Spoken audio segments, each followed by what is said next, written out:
What's up mga karohan? Dumating na rin sa wakas itong August 5 patch note, itong Tower of Infinity. Kaya guys, sa video na to, pag-uusapan natin itong patch note, no? Itong Tower of Infinity, paano ito gumagana at ano ba ang mga rewards nito na pwede nating makuha, no? So wag na natin patagalin pa. Let's jump right in. First up guys, ano nga ba itong Tower of Infinity? Kung makikita nyo dito guys, isa itong Succession Stage Dungeon, no? Or isa itong dungeon. So pag sinabing dungeon, ibig sabihin packet ito ng packet. At pahirap ito ng pahirap. At may mga stages ito, no, na tinatawag na kailangang i-clear, no? And ang maganda rito guys, bibigyan tayo ng Rohan 2 ng bagong competitive experience, no? Lalo na kapag off-season ng Shadow Leap, wala nang dead air yung laro, no? Nandyan na yung Shadow Leap, nandyan na yung server transfer, tapos nadagdag pa itong Tower of Infinity, no? Hindi na maboboring ulit yung mga tao, no guys? No boring days ulit dito sa Rohan 2 dahil may bago na tayong i-grind. Ngayon guys, punta tayo sa mechanics based sa latest patch note. Tower of Infinity is a dungeon where you progress through increasingly difficult stages. So sabi ko nga kanina, di ba, may mga stages siya, and bukod doon guys, makaka-earn ka rin ng rewards dito, no? Hindi lang siya puro dungeon, may mga rewards din siya pag nakiklear mo siya, no? Tower of Infinity, Shadow Leap, operate on a repeating 3-week cycle. Following the end of Shadow Leap, every after matapos yung Shadow Leap is magkaka-Tower of Infinity tayo, no guys? So since kaka-start lang nitong Tower of Infinity, so matatapos siya ng 23:59 on the second Tuesday after it begins, no? So basically second Tuesday, no, after it begins, so 12 a.m.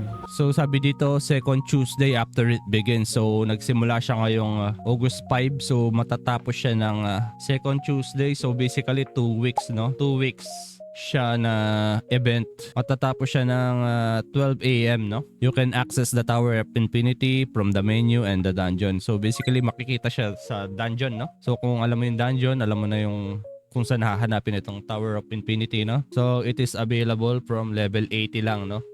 80 pataas yung requirements nitong Tower of Infinity.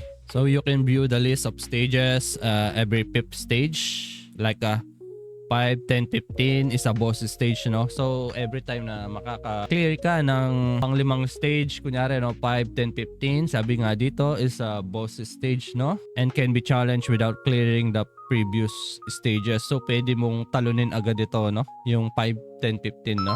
Sabi nga dito, without clearing the previous stages. And will mark all stages up to stage as clear. So hindi na pala kailangang i-clear pa lahat, no? So kung kaya mo nang i-clear yung 5 or 10 or 15, pwede mo na siyang i-clear, no? Para makuha na agad itong chest or yung reward. Stage 7, stage 6, may mga emblem enhancement stone. At pag natapos mo tong 5, 10, 15 is may chest ka na makukuha, no guys? Stage progression naman tayo guys. Ano nga ba itong stage progression? So may rules tayo, no guys. You can enter for free twice per day lang, no guys. And free entries reset at daily at 5 a.m, no. May reset time siya tulad ng normal dungeon, no guys. 5 a.m palagi yan. So defeat all monster within 5 minutes. So 5 minutes yung clear time niya, no, para ma-clear yung stage. And continue directly to the next stage. So tuloy-tuloy lang siya, no guys. Once na natapos mo yung isang stage, tuloy-tuloy siya, no guys. At may time limit ka lang na 5 minutes. You can revive once per stage. So isang beses lang pwede mamatay, no guys. Sabi nga dito, you can revive once per day. So if you die after reviving, the stage will be considered fail. So isang beses lang tayo pwedeng mamatay, no guys. At yung pangalawang beses na mamamatay ka, ibig sabihin is failed yung stage na yun, no guys. So wag niyong kakalimutan yon. Tower Trial. Tower Trials are special effects available exclusively in Tower of Infinity. Every stages may makukuha kang special effect. So every stages may makukuha kang special effect, or kung makikita nyo dito, no guys, decrease physical and magical. Kumbaga buff siya, no? Every trial na pipiliin mo dito, kunyari na clear mo yung isang stage, magkaka-buff ka dito, no? Every trial rip na ma-clear mo, no? So starting from stage 6, a tower trial occurs every 5 stages. pieces, 6, 11, 16 and so on. So sa pag-select ng effect guys, kailangan maging maingat ka, no? Isipin mo mabuti kung anong kailangan mong effects or buff, no guys. For example, the effect selected at stage 6 remains active through stage 10, while the effect selected at stage 11 remains active through stage 15. So sabi dito guys, for example, no, the effect selected at 6 is hanggang 10 lang siya, no guys. So hindi na siya pwedeng i-extend pa sa 11, no guys. Kasi once na natapos mo tong 10 is pipili ka ulit ng effects, no, na mananatili hanggang stage 15, no. Kasi pag natapos mo tong 10 guys, pipili ka ulit dito sa stage 11 ng new effect na mananatili hanggang stage 15, no guys. Upon reaching the next tower trial stage, the previous effect ends and new tower trial must be selected. Piliin mabuti yung pipiliing buffs or yung effects para madali mong matapos ito or maklear itong Tower of Infinity, no guys. Dito naman tayo sa rewards guys. 1 to 5 is Emblem Enhancement Stone na 70 pieces. And pag na-clear mo tong stage 5 boss is makakakuha ka ng Lower Infinity Tower box. And 6 to 10, 80 pieces. Makakakuha ka naman ng Lower Infinity box ulit. 11 to 15, Lower Infinity box ulit. So on and so forth, no? And as we can see here sa final stage 46 to 50, makakakuha siya ng 320 Emblem Enhancement Stone, no? And Upper Infinity Tower box. Infinity Tower chest, ano nga ba tong nilalaman ng chest na to? As we can see here, item name is Ancient Skill Book Fragment, 2 pieces, no? Mr. Egg, Costume Card, Mount Scroll of Fortitude, Tome of Solidity, PvP Scroll Box. So ito guys, kung makikita nyo, PvP Scroll Box, ngayon ko lang din kita to. New content ulit to, no guys? Hindi ko rin alam kung ano tong PvP Scroll Box na to. 5 pieces daw. And Emblem Enhancement Stone na 200 pieces, no? So kung mas mataas na stage yung maklear mo, mas maraming rewards yung makukuha mo, no? So speaking of PvP scroll chest, so bagong content ulit to, no guys. Ito yung laman ng PvP scroll box, PvP attack scroll 100 and PvP depth scroll ng 100, no. I guess 100 attack to, no, plus 100 attack, 1 pieces.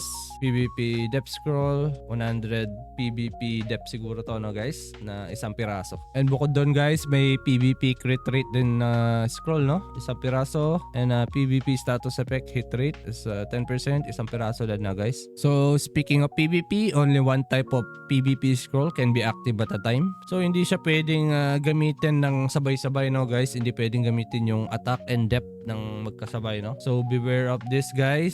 Wag gamitin ng sabay-sabay itong PvP attack at the same time PvP depth, no. Kasi mawawala lang yung PvP attack kung gumamit ka ulit ng isa pang klase na PvP scroll, no. So beware of that guys. Baka masayang yung scroll nyo. So guys, ito yung scroll list at effect, no. Sabi ko nga kanina, 'di ba? Ayan, PvP attack for 1 hour, no, pag ginamit. PvP depth 1 hour din plus 100. Crit rate 10% ng isang oras, no guys. And status effect accuracy 10% and 1 hour ulit siya, no guys. And yes guys, may Infinity Tower rankings din, no? Parang yung Dark Leap, may mga rankings din siya, no guys? So as much as possible, sikapin yung pataasin yung matatapos nyo na Infinity Tower, no guys? Kasi may ranking din siya at may reward din ito, no guys? Yun yung maganda doon. So ano nga ba itong ranking rewards ng Infinity Tower? Kung ikaw yung number 1, ito yung makukuha mo. Brilliant Unique Enhancement Stone, Dazzling Skill Box, and Superior Emblem Enhancement Stone, no? Kung sa Shadow Leap is 1 to 10 lang yung pwede. Sa Infinity Tower is 20 na katao yung mananalo, no? Or magra-ranking, no? So makikita natin dito 1 to 20 siya, no? So yung pang 11 and 20 may makukuha siya na Ancient Skill Enhancement Stone na 15 pieces, no? The skill box grants one of the items listed below based on their respective probabilities. So ayun na nga guys, handa na ba ang yung mga karakter para akitin itong Tower of Infinity? Anong floor sa tingin nyo yung matatapos nyo guys? So comment down below. So make sure guys, bago nyo umpisaan itong Tower of Infinity, make sure na basahin nyo itong full patch, no? ilalagay ko na lang yung link sa baba ng description para specific yung details na Tower of Infinity, no? Hindi kayo magkamali, guys. So guys, kung nakatulong itong update na to, huwag kalimutan i-hit ang like button and subscribe. Maging updated kayo sa mga future updates ng Rohan 2. And good luck sa pag-akyat sa tower, and see you guys in the next video.